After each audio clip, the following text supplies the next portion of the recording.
पहले 2 कत्ल के बाद भी कातिल आजाद है, फिर तीसरी लाश मिलती है, कातिल अब भी आजाद है। जाहिर है खतरा बाकी के 3 लोगों को है। पहली 2 लाशें मिलने के बाद पुलिस अभी कातिल तक पहुंचने का सुराग ही ढूंढ रही थी कि इस तीसरी लाश ने उसे बुरी तरह चकरा दिया। यह तीसरी लाश भी ठीक उसी तरह कार में मिली जिस तरह से रविवार को कुलदीप की लाश कार में मिली थी।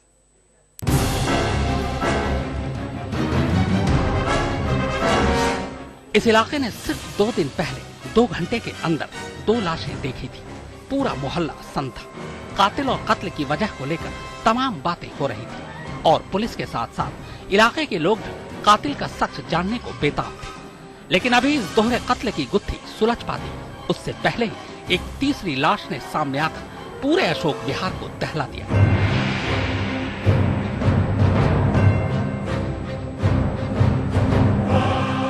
मंगलवार सुबह 8:30 बजे अशोक विहार के एच ब्लॉक में जब एक लड़का कार की सफाई कर रहा था तभी उसकी नजर वहीं खड़ी काले रंग की इस सेंट्रो कार पर पड़ी।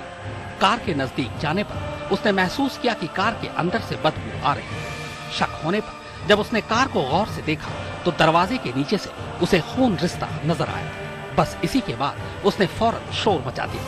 बाद में लोगों ने पुलिस को इतला दी।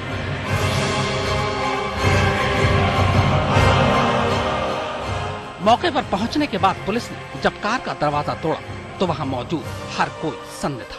अंदर कार की सीट पर खून से लथपथ एक लड़की की लाश पड़ी थी।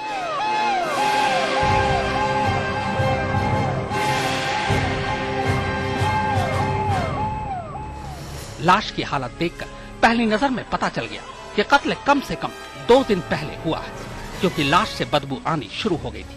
फिर जब आस पड़ोस के लोगों से पूछा गया तो साफ हो गया कि ये कार इसी हालत में पिछले 2 दिनों से यहाँ खड़ी है। जब मैं सुबह करीब 7:15 साढ़े 7 बजे के बीच में जा रहा था तो गाड़ी के अंदर बहुत जोर की बदबू आई। मुझे ऐसा लगा कि यहाँ कोई कुत्ता या कोई जानवर मरा हुआ है, लेकिन आसपास मैंने निगाह घुमा के देखा, ना वहाँ पे कोई कुत्ता नजर आया ना कोई जानवर नजर आया। फिर गाड़ी के अंदर हवा के साथ इतनी तेज की बदबू थी, इन बिटवीन मेरे क्या 2-3 साथी वो आ गए, जब पार्क के साथी आ गए। आने के बाद फिर हमने पुलिस को टेलीफोन किया, पुलिस आई, PCR आई। कार की तलाशी लेने पर अंदर से पुलिस को कारतूस का एक खोखा मिला। इससे साफ हो गया कि कत्ल गोली मारकर किया गया है, पर इसके अलावा कार में ऐसी कोई और चीज नहीं मिली जिससे मरने वाली की शिनाख्त हो सकती। लाश की हालत वैसे ही खराब थी, लेकिन बाद में जब पुलिस ने कार के नंबर पर ध्यान दिया तो पता चला कि ये वही कार है जिसकी तलाश कुलदीप और मोनिका के कत्ल के बाद से ही पुलिस कर रही थी। दरअसल ये कार नरेंद्र नाम के एक शख्स की है। जब नरेंद्र से पूछताछ की गई तो पता चला कि उसके बेटे राहुल ने 2 दिन पहले ये कार अपने दोस्त अंकित और मनदीप को दी थी। इतना सुनते ही पुलिस के कान खड़े हो गए, क्योंकि अंकित और मनदीप वही 2 लड़के हैं जिनकी पुलिस कुलदीप और मोनिका के कत्ल के सिलसिले में तलाश कर रही है। अंकित मोनिका का भाई है। अब कार के बाद जब लाश का राज खुला तो पुलिस के होश उड़ गए। लाश मनदीप की बहन शोभा की थी। इस कार के अंदर से आ रही थी सुबह के वक्त बहुत बदबू और पड़ी हुई थी एक लाश। जब उस लाश की शिनाख्त की गई तो वो लाश किसी और की नहीं, मंजीत की बहन शोभा की निकली। पुलिस के होश उड़ गए।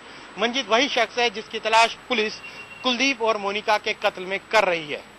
गाड़ी से भी ब्लड बाहर गिर रहा था, वो काफी बदबू थी, तो मोस्ट प्रोबेबली चांसेस हैं कि सेम टाइम में होगा, लेकिन वो एक बार पोस्टमार्टम डॉक्टर से कंसल्ट करके ही हम टाइम ऑफ डेथ पता। हमने हिरासत में किसी को नहीं लिया है। पूछताछ के लिए हमने जान पहचान के लोगों को, रिश्तेदारों को, दोस्तों को जरूर थाने में बुलाया इन्वेस्टिगेशन ज्वाइन कराने के लिए, और उनसे और चीजें इंफॉर्मेशन हम बंद कार से आज जिस शोभा की लाश पुलिस ने बरामद की वो पिछले 25 मई को अपनी बहन खुशबू के साथ घर से गायब हो गई थी। इसके बाद घर वालों ने पुलिस में रिपोर्ट भी लिखवाई। खुशबू तो इसके बाद नहीं लौटी, अलबत्ता शोभा जरूर वापस आ गई, लेकिन यही शायद उसकी जिंदगी की सबसे बड़ी भूल साबित हुई। बकौल पुलिस राहुल अंकित और मनदीप का दोस्त है, लेकिन कुलदीप के साथ भी राहुल के अच्छे रिश्ते थे। पुलिस राहुल को हिरासत में लेकर इस तिहरे हत्याकांड का सच जानने की कोशिश कर रही है। वो ये पता लगाने की कोशिश कर रही है कि कहीं इज्जत की खातिर अंकित और मनदीप ने अपने ही हाथों अपनी अपनी बहन और बहन के सुहाग का खून तो नहीं किया है। विशाल प्रताप सिंह, चिराग कोटी और सुप्रतिम बनर्जी के साथ नितिन जैन, दिल्ली आज तक।